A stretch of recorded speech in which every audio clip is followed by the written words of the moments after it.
అందరికీ నమస్కారం. Welcome to king weather updates.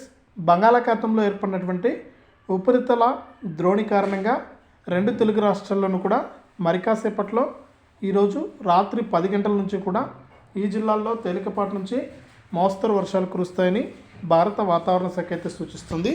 ఇక ఆంధ్రప్రదేశ్లో ఏ జిల్లాల్లో వర్షాలు కురుస్తాయి, తెలంగాణలో ఏ జిల్లాల్లో వర్షాలు కురుస్తాయి, ఏ జిల్లాల్లో చలి తీవ్రత ఉంటుంది, ఏ జిల్లాల్లో పొగమంచు ఉంటుంది అనే వివరాలన్నీ కూడా వీడియో ద్వారా తెలుసుకుందాం. వీడియోను లైక్ చేయండి, షేర్ చేయండి.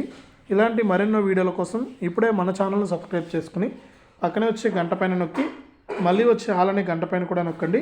అప్పుడే ప్రతి వీడియోను కూడా మీరు మిస్ అవ్వకుండా తెలుసుకుంటారు. ఇక వివరాలైతే తెలుసుకుందాం. మన ఆంధ్రప్రదేశ్ రాష్ట్ర వ్యాప్తంగా మనకు గత 2 రోజుల నుంచి కూడా బంగాళాఖాతంలో ఏర్పడినటువంటి ఉపరితల ద్రోణి కారణంగా వర్షాలు అయితే కురుస్తూ ఉన్నాయన్నమాట. ముఖ్యంగా చూసుకుంటే ఉత్తర కోస్తా, రాయలసీమ జిల్లాలపైన అయితే ఈ 2 రోజులు కూడా వర్షాలు అయితే కురిశాయి. ఈ జిల్లాల్లో మనకు తిరుపతి, నెల్లూరు, చిత్తూరు, అన్నమయ్య, సత్యసాయి, అనంతపూర్ జిల్లాల్లో అయితే అక్కడక్కడ కూడా కొన్ని ప్రాంతాల్లో తేలికపాటి నుంచి మోస్తరు వర్షాలు అయితే కురిశాయి. ఇక దక్షిణ కోస్తాలో కూడా అలాగే కురిశాయి అన్నమాట. ఇక ఏజెన్సీ ప్రాంతాలు ఏవైతే ఉన్నాయో అక్కడంతా కూడా చలి తీవ్రంగా ఉందని వాతావరణ శాఖ అయితే సూచిస్తుంది. ఇక ఉదయం పూట పొగమంచు కారణంగా కూడా మనకు ప్రమాదాలు జరుగుతూ ఉన్నాయని, ప్రజలందరూ కూడా అప్రమత్తంగా ఉండాలని, జాగ్రత్తగా ప్రయాణాలు చేయాలని కూడా వాతావరణ శాఖ అయితే సూచిస్తుంది. ఇది ఆంధ్రప్రదేశ్కి సంబంధించి.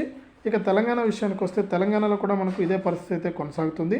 తెలంగాణలో కూడా మనకు అక్కడక్కడ అన్ని జిల్లాల్లో కాకపోయినా కొన్ని జిల్లాల్లో కొన్ని ప్రాంతాల్లో మాత్రమే అక్కడక్కడ కూడా వర్షాలు అయితే కురుస్తూ ఉన్నాయి. ఈ వర్షాలతో పాటు మనకు పొగమంచు, చలి తీవ్రత కూడా ఏజెన్సీ ప్రాంతాలు ఏవైతే ఉన్నాయో అక్కడంతా కూడా ఉంది. కాబట్టి ప్రజలు అందరూ కూడా అప్రమత్తంగా ఉండాలి. రైతులు కూడా మనకు వర్షాలను చూసుకుని మరి యొక్క పంటలను వడుపుకోవాలని కూడా వాతావరణ శాఖ అయితే సూచిస్తుంది. ఇది ప్రస్తుతానికి 2 తెలుగు రాష్ట్రాలకు సంబంధించి వాతావరణ సమాచారం. వీడియోని లైక్ చేయండి, షేర్ చేయండి, మన ఛానల్ని సబ్స్క్రైబ్ చేసుకోండి.